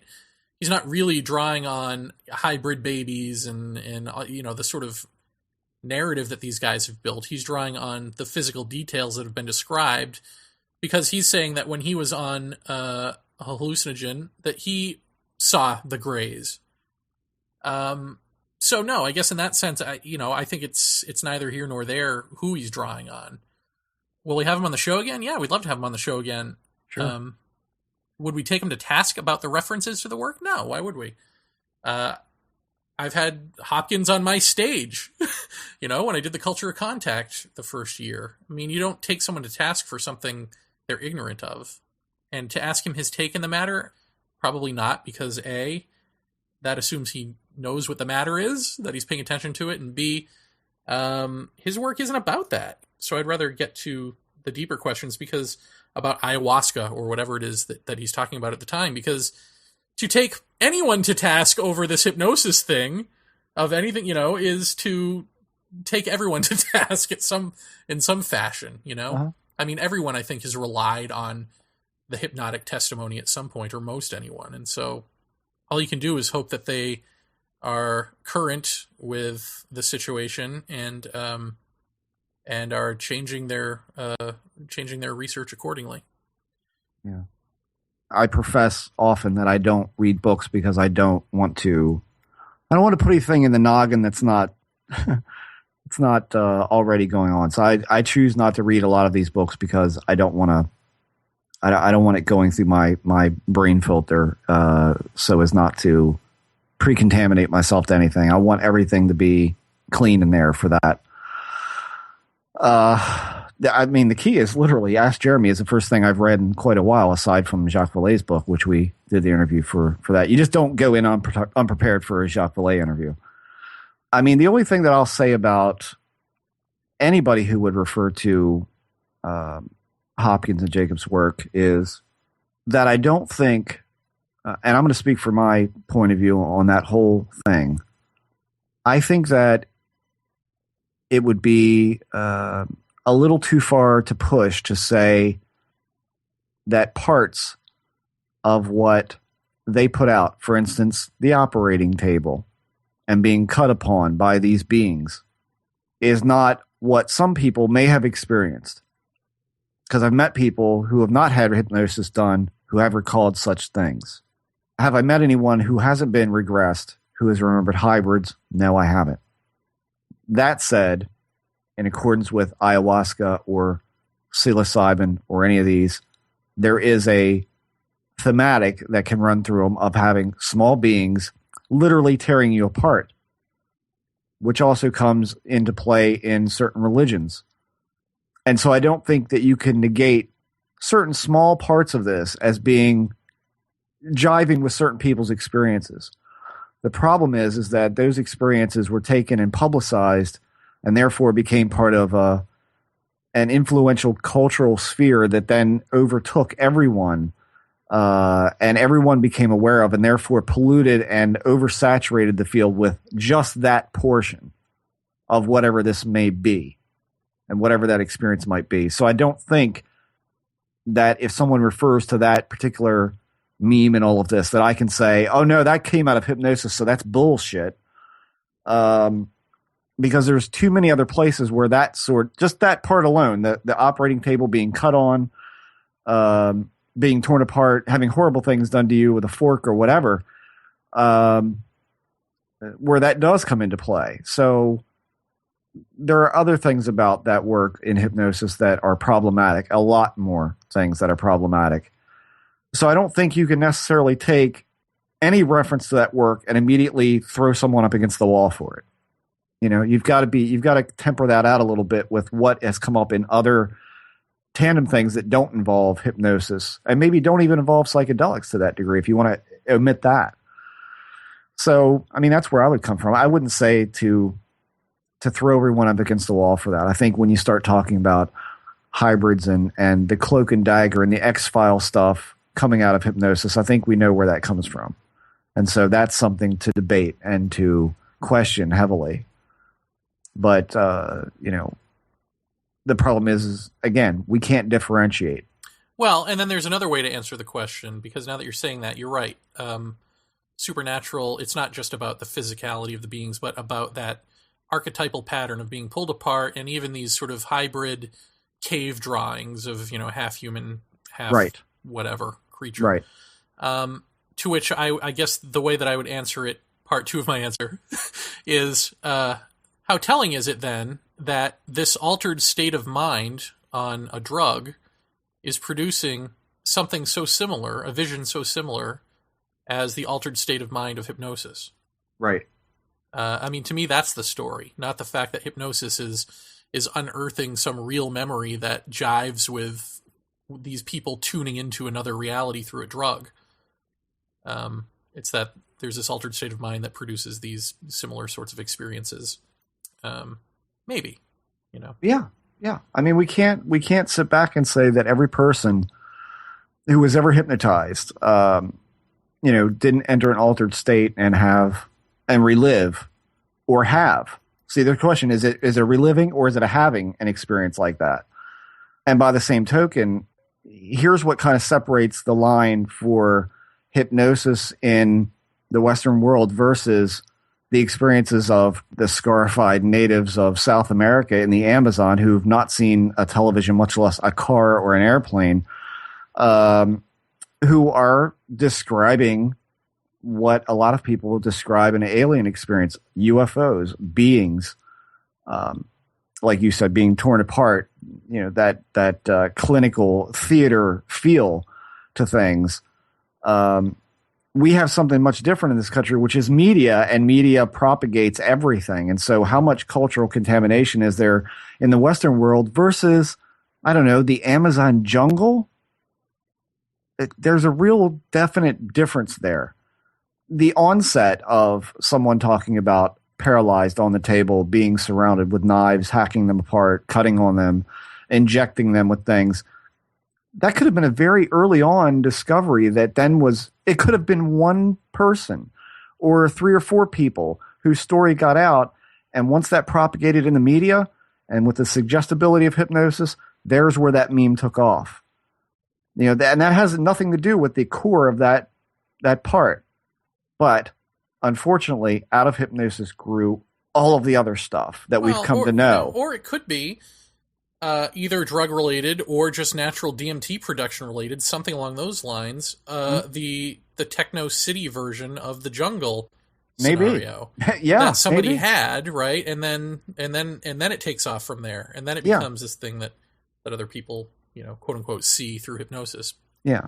Now let's put it this way. If the question were someone comes on the show and talks about an experience that they've had and then goes on to say, well, I've used hypnosis in a lot of this and blah, then I would have a problem. Ultimately it comes down to the tool. And then it comes secondarily down to the people implementing that tool. Okay. So there's the 2 big problems that I have with hypnosis use in this field. It's those 2 things. It's the people using it and it's the tool itself.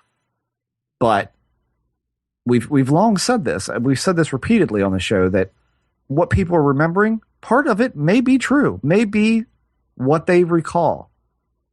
And part of it's not. Or all of it's not. Or all of it is. The point is, you can't differentiate it. And therefore, it's not a useful tool. End of story. If someone were to come on this show and try to convince us that it was, they would have a fight. By the way, has anyone taken us up on that offer, Jeff? No, sir, no one has. That's correct. One. That's interesting. Right. That's right. So much blather out there in the blabosphere, but they don't ever actually want to put it on the table. Take the chair. Brad's question number 2 is, will you talk more about the relationships and or alliances that have been strained or have suffered between you and others in the community, if any? Yeah, thanks. If any. Shut up. As a result of your role in exposing Jacobs, and to perhaps a slightly smaller extent Hopkins. Name names. Name names. Nah. If any. I'd say for the most part, it's been the people that you wouldn't care about anyway. Again, it's been who was the one character that wrote the really long diatribic report? Oh, who cares? I mean, that's somebody we don't know anyway. So. Yeah, this guy wrote this expansive report that was just utter crap. And the minute that you say, okay, if you disagree with us, then come on the show. And you'll have your time, and we won't edit you and won't make you a fool. It'll be a straight up thing. We promise no selective editing. Everything's on the table. Come on the show and debate this with us. And you hear silence, and you hear, no, sir, thank you for your kind invitation. I'll pass. Yeah, and then he goes on another message board, posts the email, and is like, look at this. They're challenging me. It's like, this all becomes a stupid game to these people. And then you realize what their game is. Of course, when they don't take you up on it, then that means there's no fortitude behind their convictions, and therefore there's nothing there to debate. They know that this is not about the topic. This is about either a quest for attention or the defense of a ufological hero or father figure or something or whatever. You realize it's not about the subject. It's not about what's at hand. It's about something else. And I'm not interested in something else. And nor is Jeremy. So none of these people have had the guts to stand up for what they think the way we've done every week on this show. For quite a while there, we were on this subject, and that just goes to show you right there that this is not about the subject matter. It's not how mean we are or how disrespectful we are. This is about what the reality of all of this is, and you know what? You go back to that other question about what do you feel the most satisfied about? I'm real fucking satisfied that this field got a very large tablespoonful of its own dog shit in its mouth for using hypnosis and building so much off of it. I'm fucking glad about that. I really am. I was glad to see it swallow that jagged pill. And I was even more glad to see the response from some of the top flight people in this field who, I'm sorry to say this, guys and gals, didn't have the balls to stand up for it and say what they thought publicly for fear of tipping the apple cart. But I was still gratified to see that most of them were on board with exactly what was coming out of this show. So that I feel satisfied that a boulder was moved there. That's a good one. That's a real good one to me. Well, it's funny. I don't have a whole lot of relationships in this field, so it's like I've pre-soured myself to certain folks like Jerome Clark, but who cares? Yeah. But there are people like Peter Robbins, who I'm sure isn't going to be happy to see me at the next Exeter event if Tim Banal hosts and I end up going to that. Uh-huh. And we had some words, it was a civil discussion at a dinner. This was before the Carol Rainey article. I think it was even before my UFO Mag article on Jacobs, but the Emma Woods stuff had been out there. Right. And he was really upset with me. But then we had a civil discussion, and by the end of it, he was fine. But I think now at this point, he probably hates my guts, which is fine, because again, it's like if you're gonna choose friendship over the truth, then you have no business being calling yourself a researcher. Well, yeah, is my feeling. But what's interesting to me is that actually, I was friendly with Peter Robbins, and I still am friendly. As far as I know, nothing, everything's fine. Right. It's not, but as far as I know, everything is. But we've gained a friend out of this, which is Tyler Kochjohn. Yeah. And I think that's fantastic. I would take put Tyler Kochjohn's words, skills, resume, I don't know, thoughtfulness, unique insight, yes, all of that. His perspective is far more valuable to me than a Jerome Clark or a Peter Robbins. No offense to either gentleman, believe it or not. Well, here's the thing that I would flip this question around and say, since doing this show, how many friends have we met that I just am aghast at how the friendships with these people have just come out of nowhere. That to me is what's amazing. People like Colin Andrews. The nicest man, the nicest, kindest, one of the more gentlemanly and generous men who exist in this field today, with real honesty, with real passion about what he's doing. Mark Nesbitt, who gives up his home to total strangers to stay in to do a ghost investigation. I love these people, and I would jump or help any of them at any time. Dr. McKenna, again, a wonderful man, a knowledgeable man, a passionate guy for his interest, and a guy who has pushed the envelope every bit as much as his brother did. And I'm proud to say is a friend of this show. And we've met so many great people that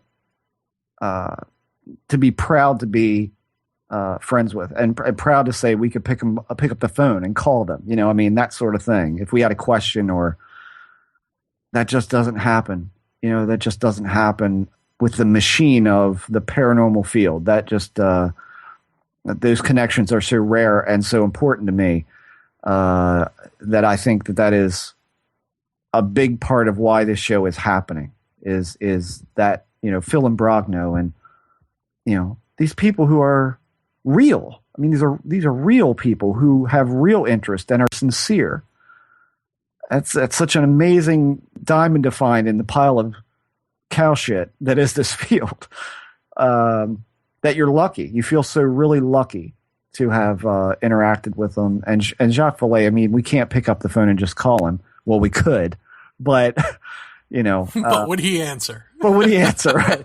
I mean, but still, I mean, the very fact that his publishing company, which no doubt he told his publishing company, put this interview up on their website. I mean, my jaw just dropped at that. I was like, Jesus, he thought enough of us to make his publisher, or suggest to his publisher, or his publisher thought, let's put this one up as a prelude to reading the book. I mean, how great is that? I mean, that's the kind of stuff that makes you so happy and feel so lucky to pick your guests in a thoughtful way, because we do really put, I think, a genuine amount of thought into who we have on the show, and it follows this interest of our own. I just think it's great that we've made so many positive connections. I mean, the negatives they completely dissolve in the wake of that. So that to me is what's really important. Willie Strieber is my childhood hero, and he respects me. Well, there you are. I mean, that's it. To me, that's it. I mean, I wrote to Jeff a while back and I was like, I think I'm done. I mean, I think we've got all of our white whale guests, Michio Kaku notwithstanding. I mean, on it, you know, would I like to have him on the show? Sure. But do I think really it'll be a jaw-dropping interview? No, I don't. Mm-hmm. So for me, I've gotten all of our white whale guests and earned the respect of my childhood hero. So, and I'm now working with the filmmaker of Communion. So it's like Philippe Mora. Exactly. Yeah, I mean, what more could I want? I don't, at this point, you know, talk about what are you in this for? At this point, I think I am just here for other people. Yeah. It's just it's amazing, and I'm especially thankful for friendships that we made in our listener base. I mean, and I'm infinitely humbled and thankful for all of these people who listen to us. I mean, did we ever in our wildest dreams expect to have this kind of response to this show? And the answer is no, we didn't. We honestly didn't. We hoped, but like everything else, I mean, what if the project falls flat? And we actually thought, well, if nobody listens, then we'll just fold it up. You know, I mean, we gave it a shot. And the response right from the get-go was unbelievable. And that is thanks to everyone listening. So, you know, that's what's been, you know, the good parts of this, you know, to focus on what's been lost and these, I don't know, like the gnats on the ass of ufology is nothing to focus on anymore. It's just like not who we were, those people. And there's no doubt of that. But I think we learned, like everything else in life, you learn lessons the hard way. And we certainly did. And it did almost end this show. I mean, I'll say that. It has almost ended this show. The focus upon that becomes really negative. And you become so disenfranchised with what you're doing that you don't want to do it anymore because it's just an effort in aggravation. You've got to turn your back on it. I mean, and I say that to anyone who's engaged right now in a message board argument on some other forum. Just stop, man, because it's not what it's about. This is not what you're here for. This is not what our parents put us here for. Yeah, I got to say, I probably said this the last time we did a show like this, but and it sounds completely pandering and all that, but I really do appreciate our, I don't want to say fan base, our listenership, and especially those on the message boards, because again, you go to these other message boards and they're just traps. They're like soul traps almost, you know. And then you come to our message board and people aren't arguing; they're having real discussions, and I mean lengthy posts with really deep informed opinions and facts and back and forths and abstract Yeah. thinking. I mean, all the stuff that I love Yeah. is what we've fostered here, I think, and then people have taken to it, and I think they sort of self-regulate. Well, and they listen. That's the thing, is they listen to each other, which is pretty rare on these message boards, because let's face it, most times, what's the old adage? You're not listening. You're just waiting for your chance to type, And yeah, that's it. I mean, people really respect what each other is writing, and really authentically want to respond to it, want to build upon it, want to, get into it that way. It's amazing. I mean, it's amazing. And we so don't always appreciate that dynamic like we should, or at least I don't. I mean, it's not that we take it for granted. It's just that it's always been the norm around the board. It's always been the norm with our listenership that it's just been really intelligent, thoughtful, and most of all, kind people. Kind people who've supported us and supported this show and have not been shy about disagreeing with us. And on many, I can tell you at least 4 or 5 occasions where they absolutely changed my mind about something that I was so sure of, and it made me think in different ways. So, you're right. That is a big plus. Well, oddly enough, I mean, doesn't that feel like the place where we should end it? Well, it certainly feels like it's the end of the show. Yeah, I mean, that we're out of time. we're out of time, and that feels like the pitch perfect note to end it on. Yeah. Unfortunately, there are certain people that we didn't get to, and there are other people that had more questions. So we'll do an impromptu part 2 of this just for subscribers. We'll record it later this week, and we'll put it out on Wednesday. Mm-hmm. So look for that in the bonus content section. Part 2 of our 20 questions from you, the listeners. And I guess if anyone wants to take advantage of this and get in on that 20 questions thread and ask us between now and, say, Sunday, right? Then we'll probably include your question as well. So, yeah. And thank you guys for really, really great questions, actually. Yeah. Really great. Yes. Not that that's surprising coming from you geniuses. Yeah. Well, Jeff, on that note, sweet dreams to you. Same to you, sir. And we will see you. Well, I guess we'll see you next Wednesday. That's right. All right. Bye-bye. Bye-bye now.